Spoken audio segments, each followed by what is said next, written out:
Détendez-vous sur Radio Clédou. Partout où vous êtes, à la maison, dans vos lieux de loisirs. Branchez-vous sur le dynamisme. Radio Clédou. Radio Clédou. 101.2.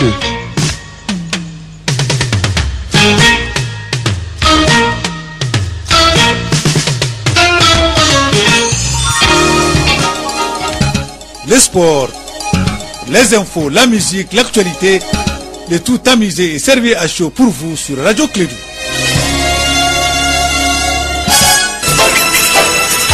Radio Clédou, le journal avec Sotelma Malitaï. Mesdames et messieurs, fidèles auditeurs, un Radio Clédou matinal sur l'ensemble des réseaux et sur l'ensemble du groupe TAS. Bonjour à vous, quel que soit le lieu, le moment et le moyen par lequel vous êtes en train de nous écouter. Si vous entendez ma voix, vous ne doutez pas, vous êtes sur Clédou. Moi, je m'appelle Dité Abdoulaye Andan. Nous sommes aujourd'hui, jeudi, 17 janvier de l'an 2019. Nous sommes deux dans le studio. L'autre s'appelle Kassim Traoré, il est le présentateur. Il est 7h01. Kassim, bonjour et bienvenue. Nous sommes jeudi. Bonjour Andan, bonjour aux auditeurs de la 101.2. L'Union nationale des travailleurs du Mali dépose un nouveau préavis de grève de 5 jours, les 11, 12, 13, 14 et 15 février prochains, alors que la centrale syndicale était chez le Premier ministre hier. Mine d'or artisanale de Caen dans la région de Sikasso, 17 jeunes meurent dans un effondrement dans la commune rurale de Farako, cercle de Kolangeba. L'opposition et la majorité se rencontrent cet après-midi en vue d'une décrispation de la crise politique née de la présidentielle de 2018. Grâce à l'abondance de l'eau dans le fleuve Niger, la navigabilité reste possible entre Mopti et Tombouctou. Les deux petits bateaux Firoun Kelansar et Modibo Keita servent les passagers.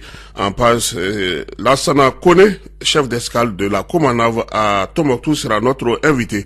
Voilà pour les titres et les détails dans une poignée de secondes avec la complicité technique de Abdoulaye Andan.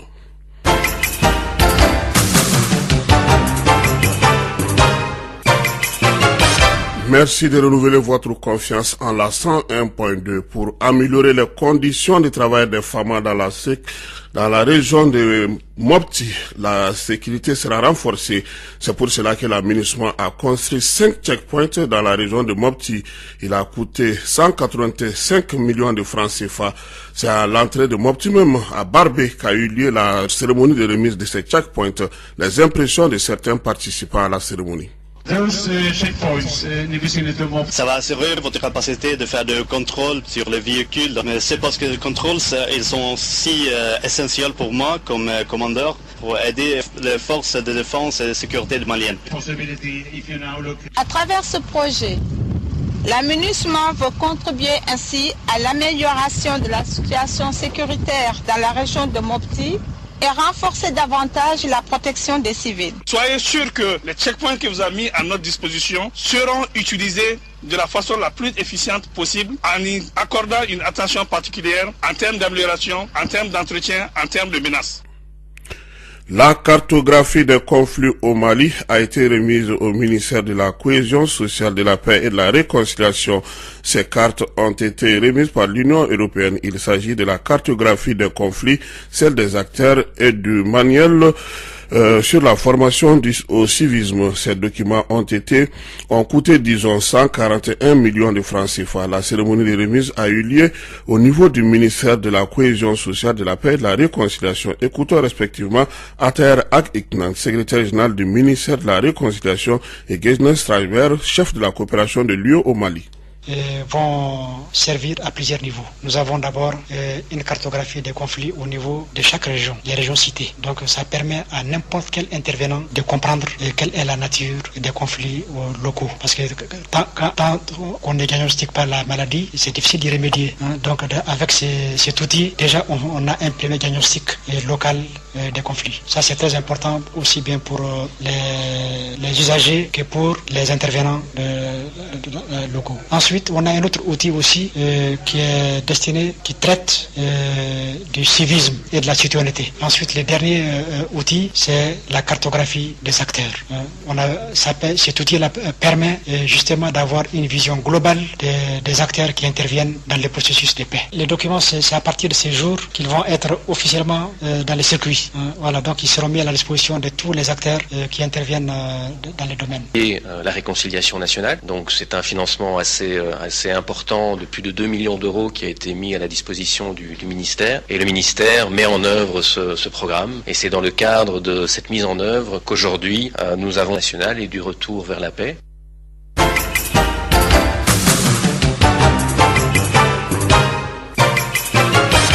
« 17 morts et des blessés graves, c'est le bilan de l'effondrement d'une mine d'or artisanale à Caen dans la commune de Farako, cercle de Kolondiaba, région de Sikasso. Les 17 victimes sont toutes des jeunes, dont 9 du village de Caen. Le site d'orpaillage en question a été ouvert il y a 4 ans et c'est le premier effondrement le plus meurtrier selon les habitants de la localité.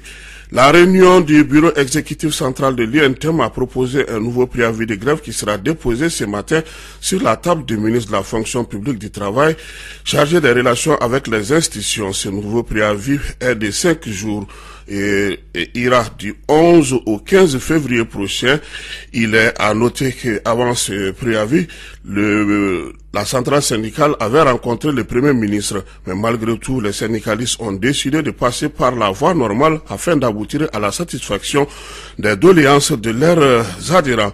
Au ministère de la fonction publique, la solution aux doléances des syndicats passe par une charte collective. Diara Rakita, la ministre de la fonction publique chargée des relations avec les institutions, nous en dit plus.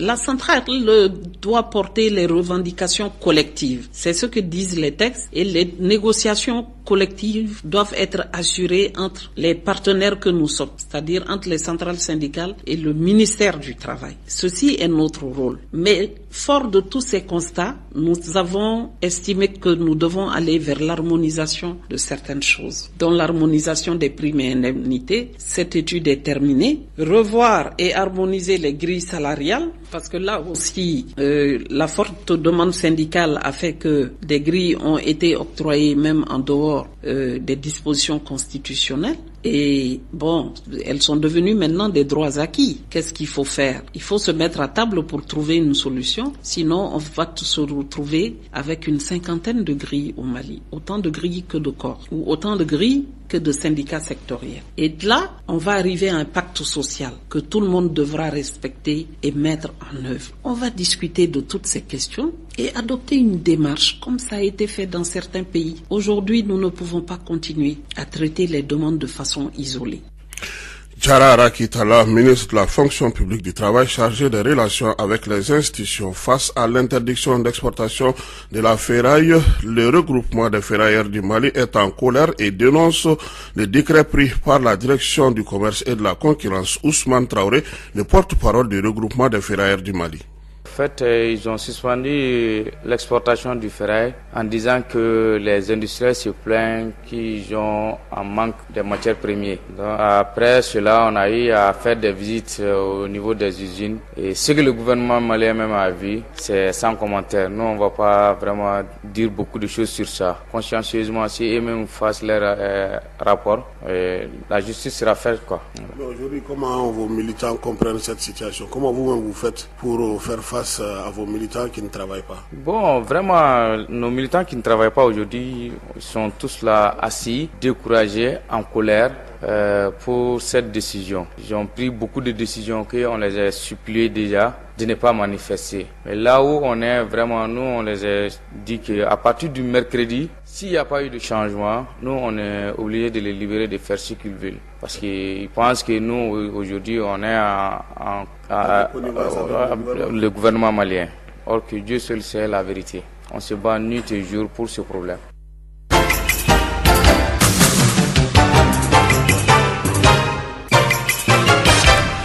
Le président Ibeka était hier en Guinée-Conakry. Il a pris part à la conférence de WAC, le nouveau produit de la finance islamique et instrument de lutte contre la pauvreté. Ibeka s'est entretenu avec des partenaires financiers spécialisés dans la finance islamique et a fait un plaidoyer en faveur de la mobilisation des ressources WAC pour les projets de développement dans notre pays. Écoutons un extrait de son intervention à la tribune hier, des propos recueillis par nos confrères de l'ORTM. Où la solidarité entre les hommes peut s'interroger, où l'on se demande ce qu'elle est en train de devenir, cette solidarité-là. Où va l'homme en ce début du XXIe siècle? N'a-t-il pas été oublié quelque part en chemin? Est-ce qu'ils n'assistent pas aujourd'hui à des recroquevillements sur soi dans tel ou tel endroits du monde, en oubliant allègrement tous nos peuples qui ont, pour des raisons historiques, été freinés et arrêtés dans leur développement. Mais voilà que la lueur, la belle lueur, jaillit de notre Oumma islamique et que nous comprenons que nous ne sommes pas seuls, que toute la Oumma islamique a souci de nous et de partager en son sein ce qu'Allah subhanahu wa ta'ala a donné en abondance à certains, mis ensemble pour que nos peuples avancent du même pas. C'est cela, la différence fondamentale entre la Oumma et d'autres pour qui je n'ai qu'estime et respect. Mais je dis ce qui est. Aujourd'hui, nous sommes réunis ici à Conakry, à votre initiative, pour examiner ce que ce merveilleux outil qu'est le WAF peut faire en termes de mobilisation de ressources dans les domaines qui sont aujourd'hui essentiels à notre survie, à notre développement, l'infrastructure, les infrastructures, l'énergie, l'agriculture, l'éducation. Comment qualifier nos ressources humaines?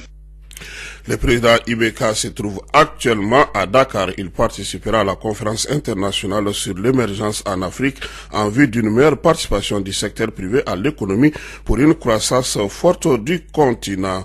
L'opposition et la majorité se rencontrent cet après-midi à partir de 16h au siège du chef de file de l'opposition.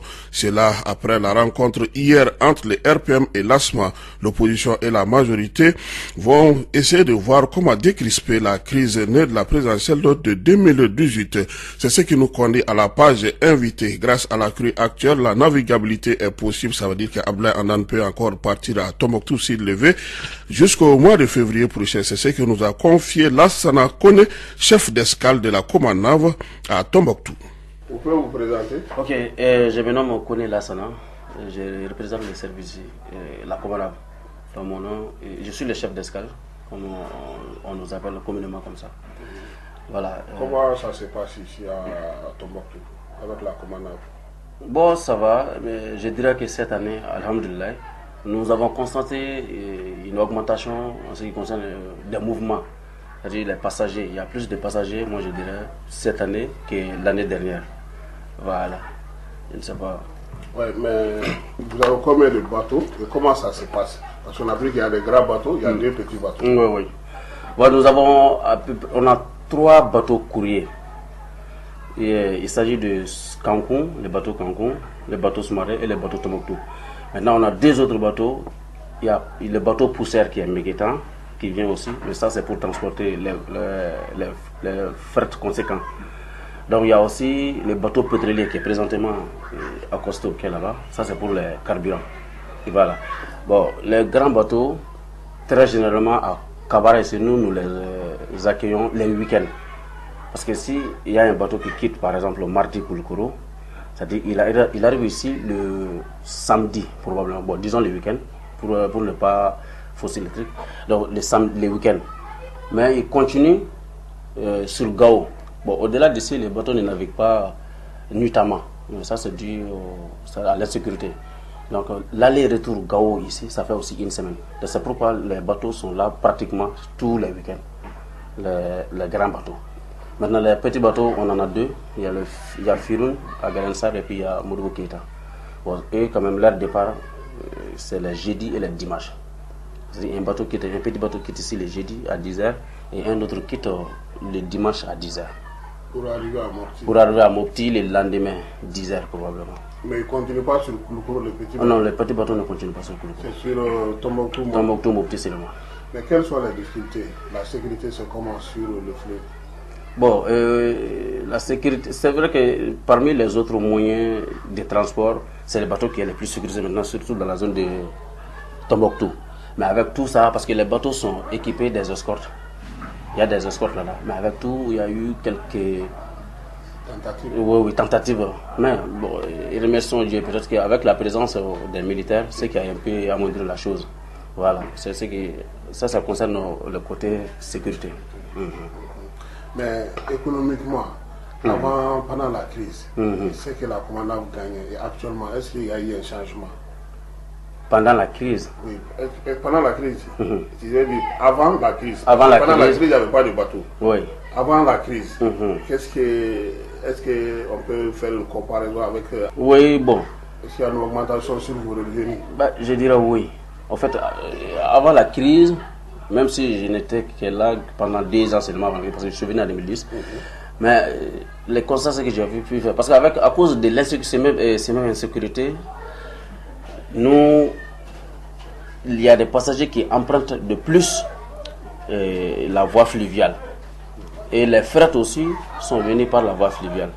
Donc, ça a eu une influence positive sur la navigation. Moi, je dirais, à ma façon de comprendre, quoi. Voilà. Donc, vous gagnez plus maintenant? Oui, oui. Pas nous, personnellement, mais la compagnie. Non, je dis la compagnie. Voilà, d'accord. Vous représentez la compagnie. Ok. Économiquement, ça vous fait gagner? Oui, économiquement, ça va. Ça va. Même tout de suite, là, notre chef service commercial vient de m'envoyer un message. C'était avant-hier, sinon. Et on a eu un marché avec l'aménagement.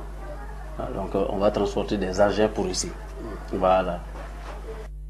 Voilà, ce qui veut dire que, y compris moi-même, nous pourrons aller à Tombouctou jusqu'à la fin du mois de février, mais seulement c'est le prix qui n'est pas à la portée de tout Tombouctien. Absolument. Pour quitter Tombouctou Bamako, il faut 55 000 francs en poche. Aller-retour, il y a 110 000 francs à débourser. C'est là aussi en bateau et non en avion. Et comme nous sommes jeudi, il y a le débat politique qui est très attendu. Qui sont les invités? C'est quoi? La société civile, c'est les politiciens ou c'est encore les commerçants? L'armée malienne, 59 ans après, quelle armée avons-nous? Ah, ça c'est un très joli thème. J'espère que les invités seront des militaires. Les invités, nous avons Karamogo Mahmoud Bamba, il est personne et ressources, parce qu'on va parler de la création de l'armée avec Modibo Keïta. Oui. Nous avons Ousmane Boubou Diallo, qui est de Lama SNJ. Oui. Daouda Tekete, journaliste et écrivain. Et il y aura un député de la commission de défense, plus les représentants du ministère de la défense et des anciens combattants. Très bien. Ils n'ont pas confirmé encore les noms. Il manque un autre ministère, le ministère de la sécurité et de la protection. Comme il y a une passerelle entre eux. Très bien. Ok, merci. Merci. Radio Kédou, le journal avec Sotelma Malitaire.